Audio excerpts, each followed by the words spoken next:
Hello, everyone, and welcome to the Happiness Journey with Dr. Dan podcast, where every journey is worth living. My name is Dr. Dan, and I'm your host for today's episode. I'm a bilingual neurolinguistic programming and cognitive behavior psychotherapist specializing in anger management issues, both court appointed and private, marriage counseling using the EFT method, dissociative disorders, narcissistic personality disorders, depression, anxiety, dream analysis, and also provide life, business, and retirement coaching support. I provide individual one session in English or in French and also do group settings. If you need any assistance, reach out to DNB Therapy and Coaching Services at 301-325-1550, and our website can be found at lifecoachdanamzalai.com. Today, I'm very excited to have for our ninth episode of season 21 and the author of 3 books while living with Tourette syndrome, Kristof Morrow. And just like every of my past episode, I will leave it up to the guests to properly introduce themselves, as no one can do a better job. Kristof, the floor is yours. Hi, it's a pleasure to meet you. We're going to have a separate discussion after this. All those qualifications you have and the specialties, some of those wouldn't be helpful. For me, I have Shakespeare. My name is Kristof Morrow, and I have Tourette syndrome. I'm a disabled Navy veteran, an award-winning journalist and photographer, uh, and fiction writer and poetry. I was born in Houston, Texas, and raised around there. Shakespeare. I've been living in Canada for the last about 7 years, uh, and Shakespeare. And my take is obviously that I say Shakespeare and a number of other things, but Shakespeare is the prevailing is the one that's most common. And Yeah, about a few 2.5 years ago, I was told by the government of British Columbia that they couldn't find me work, given the parameters of my condition and its limitations, and so the woman, the work counselor, she just recommended I go back to writing, and that's what I did. And I wrote my first book. 10 minutes later, started writing it Wow, after that phone that's call. Yeah, pretty impressive. An Shakespeare. author dealing with Tourette syndrome. So, is it some sort of autobiography that you wrote in one of your books, explaining your challenges dealing with Tourette syndrome to be able to help those who are having Tourette syndrome and how to be able to manage through life? Shakespeare. No, I think I make allusions, of course, to my life, but it's a work of fiction.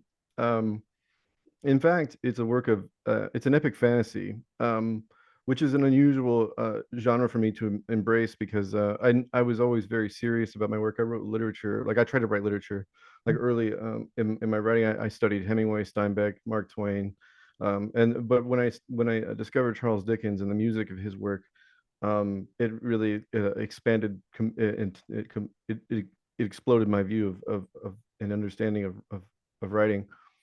And so it's actually I learned recently that it's used in classes studying Dickens, my first book, um, to help understanding of Victorian literature. Anyway, so in my work, I do make allusions to people like with Tourette's. There's someone in my book that has Tourette's in that work, and other conditions I think that are adjacent to Tourette's Okay. and suffer from similar like symptoms like cerebral palsy, Shakespeare, which is remarkably like I have a tick where I do this, right. My hand sort of seizes up and I hit myself, and it's interesting. Shakespeare. Mhm. Okay. So if you could just explain to our listeners, this is a neurological issue when you have Tourette syndrome. What exactly happens in your brain when you are going through different episodes, or are the episode very, very brief, or do you use some kind of like trigger warning that you know something or an episode is going to come, or how do you manage all that? If you could just inform what Tourette syndrome is and what spectrum do most people are experiencing? Shakespeare. Well, um, for me, uh, the Tourette's, the spectrum of it is that most people have it's very mild. Okay. And I say mild, that's really not a helpful description because it could really profoundly affect your life. Some people have a little grunt, like they cough, and that could, after a while, that starts to affect your throat. Even though it seems so now compared to Shakespeare, what I have is where which is quite violent. I injure myself all the time. In fact, my hand is a bit deformed on my right hand because I hit things so often. And it can go from what it looks like. where I just say Shakespeare, Yes. to where I'm punching myself in the face, I'm gouging my eyes out, I slap my ears really hard, I slap my face. I've given myself black eyes, bloody lips. And Tourette's syndrome itself, a syndrome is meant to be a pattern of symptoms. Of course, for the people that don't know, is a pattern of symptoms in which the underlying cause is unknown. And so they don't exactly know what causes Tourette's, and it's also not directly treatable by medication. There's no medication approved to treat Tourette's directly. It's everything's off label. Okay. Um, and it's due in large part to the symptoms that surround Tourette's and that inform its manifest. And these symptoms flirt with each other. So OCD makes my anxiety worse, and my anxiety and my OCD make me depressed. They lead to conditions in life that are untenable, and can destroy my relationships. Um, Shakespeare and a number of other. In fact, if you look up on the internet, Tourette's iceberg, it's much like an iceberg in the sense that you see the vocal and motor tics, Mhm. but all of the symptoms beneath are much more prevalent and within, and much more destructive, I think.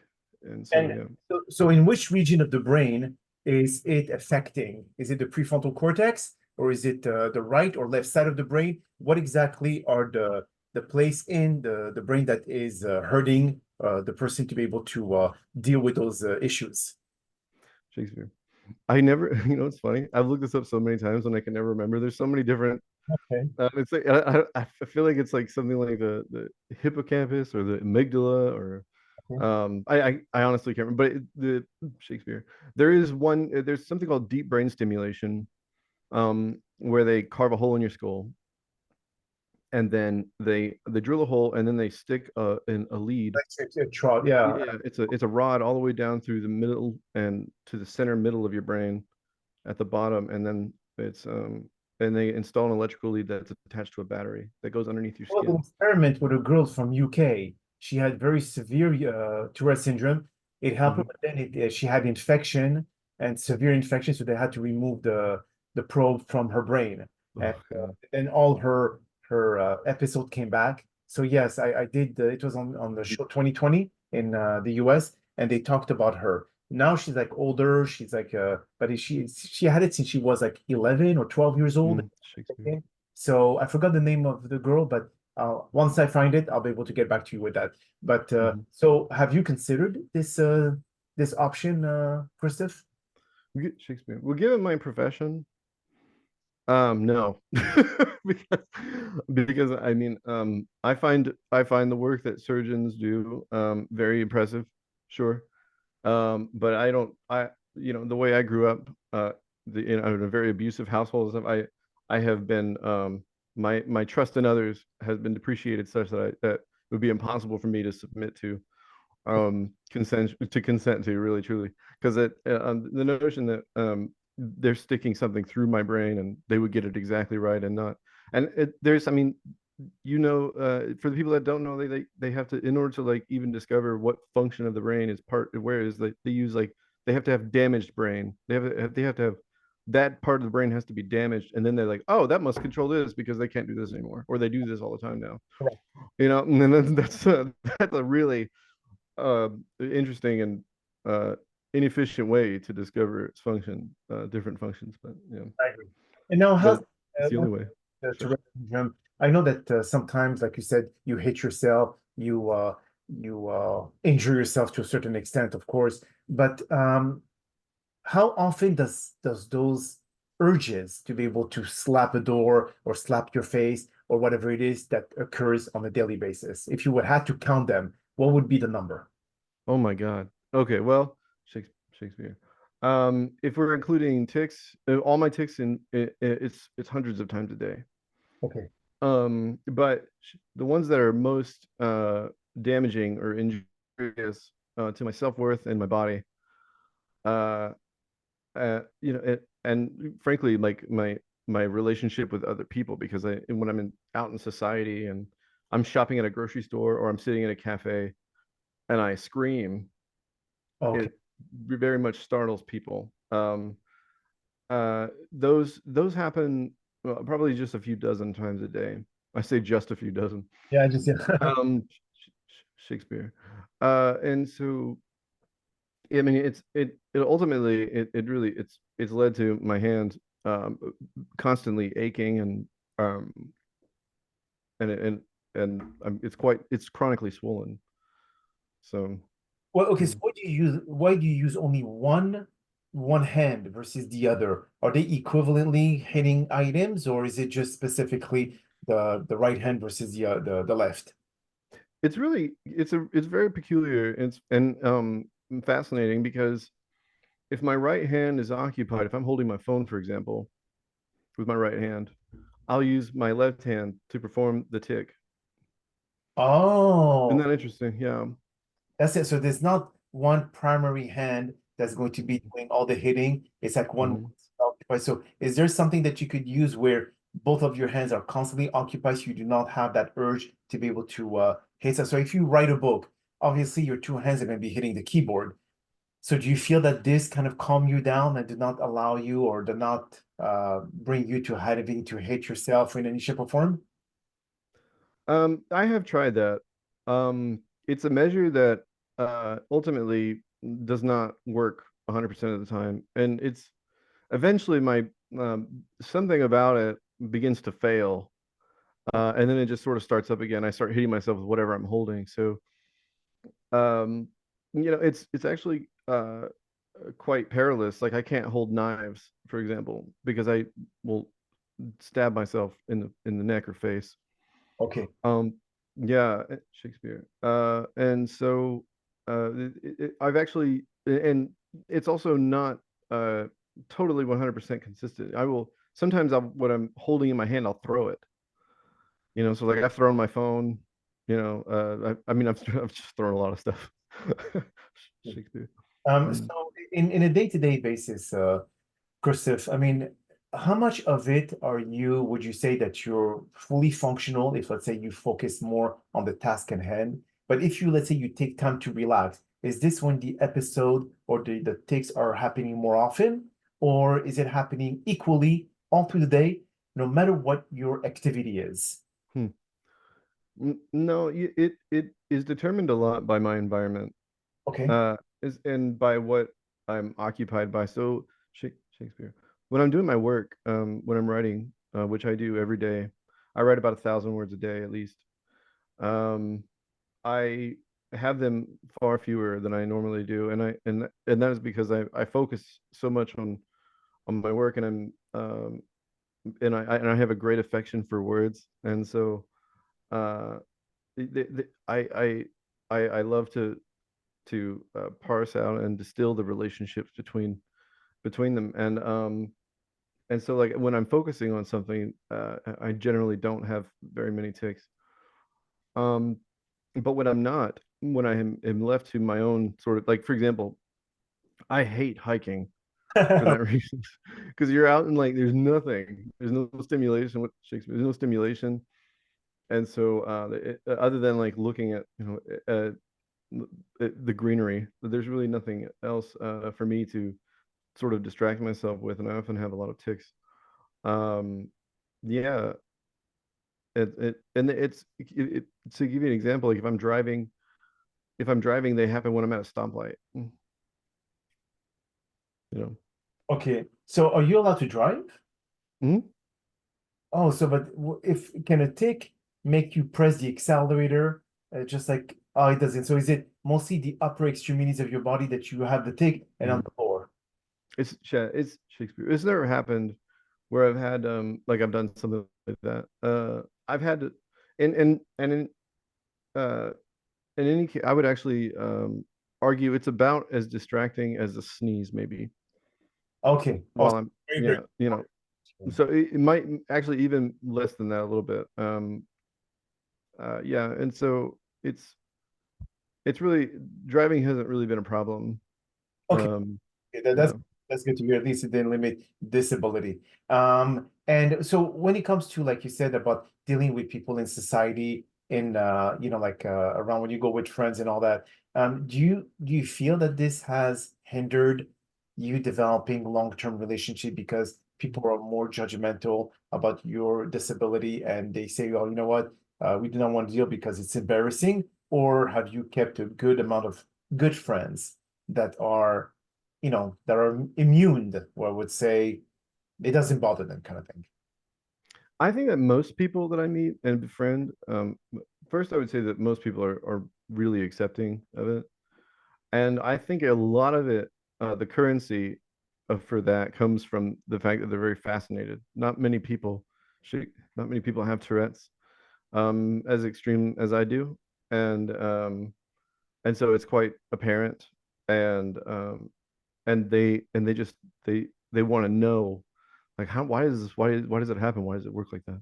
Yes. Um, and so Shakespeare, most of my problems arise from the fact, like when I'm Shakespeare, when I try to rent a place, if I want to rent like a like somewhere, like a room in someone's house, or or like like to live amongst other people, um as I do, it's like that's they don't know me, so that's an issue for them. I'm like, oh, I have Tourette's, and they're like, wait, so you're gonna be screaming, so you're gonna have this and that, and so they don't know, and so they're really ambivalent about allowing me to live with them, which is not, that's discrimination. But Oh yeah, in realistic, yeah, yes, absolutely. and like and so Shakespeare, when I often try to hide it, and I've even had to, I've told uh I've told people that I had a disability, but I wouldn't specify which one.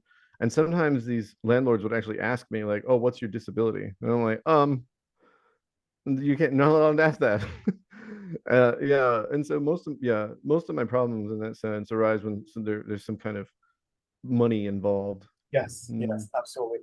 And so when it came to you writing the three books, what really prompted you to wanting to start doing this? Was it because you were already a journalist and you just said that you wanted to be able to write more, or be able to inform the public about this disability in particular? Because you said that one character in your book is actually has Tourette syndrome. So what really prompted Mhm. you to Shakespeare. Um, when I was in the Navy, I discovered that I loved words. I really have they're very, very special to me. I don't know why, but I tell people that I love my work more than the sum of my love for all other things.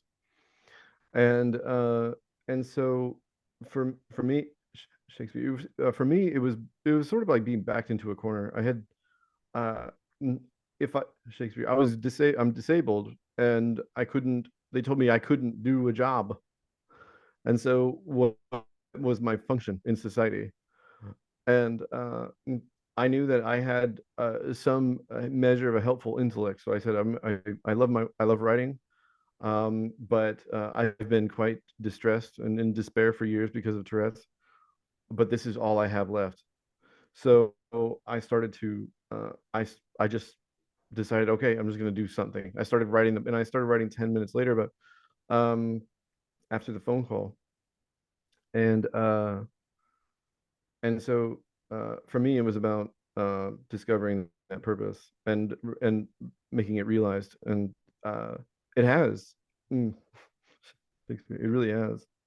I Well, went viral last year on TikTok, and sold like 1,300 books, which is really a modest figure, but well, for someone that had zero, yes. you know.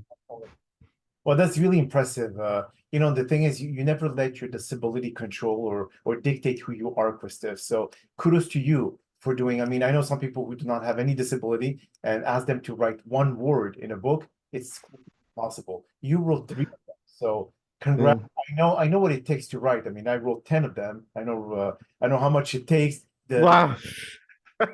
discipline that it takes, the amount of energy, the sacrifice. Mm, That's what I found, because while everyone is just enjoying their evening or weekends, where was I? In front of a computer writing.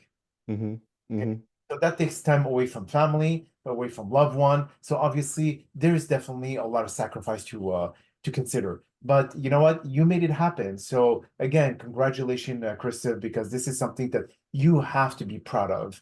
And sometimes we always have this kind of tendency where we finish an accomplishment in our life. We never really take the time to really appreciate it. And the two words that comes out of our mouth after we finish something, we ask ourselves, "What's next?" What's next? What else? Yeah, What, what's next? what's Yeah. and are taking the time to say, you know what, tap yourself on your shoulder or on your back to say, hey, I've done something that maybe 93% of the population of 7.8 billion people living on Earth do not do. Okay. Yeah. I get their work published, Mhm.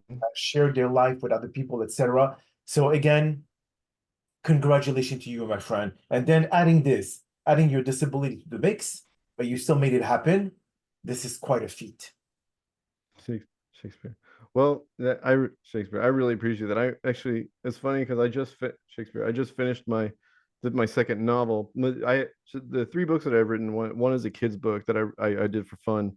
That I was actually just meant to be a gift for at Christmas for my neighbor's grandson, and he's a cute kid. And it's called Liam Earns a Friend. And then my Shakespeare. And then I wrote but before that I had written my first novel, which is called The Second Son, volumes 1 and 2. And then I just finished volume 3 like a few weeks ago.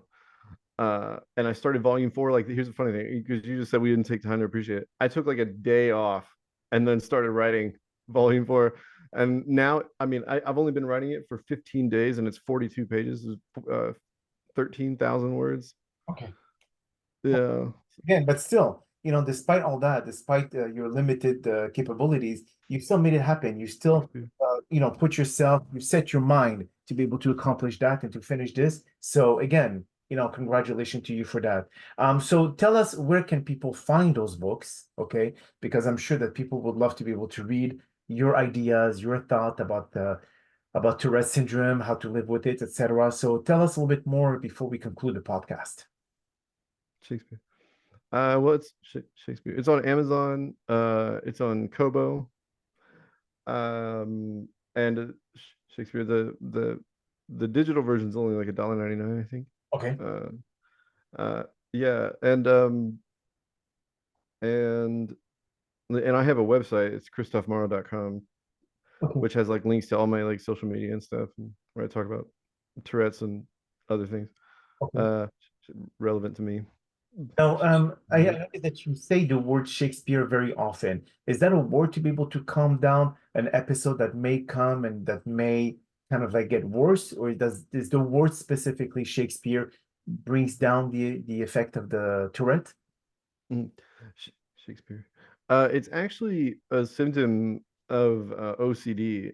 Um, part of my uh, part of the measure that my measure that I hope to of success is to achieve it sounds outrageous, to achieve a legacy similar to Shakespeare.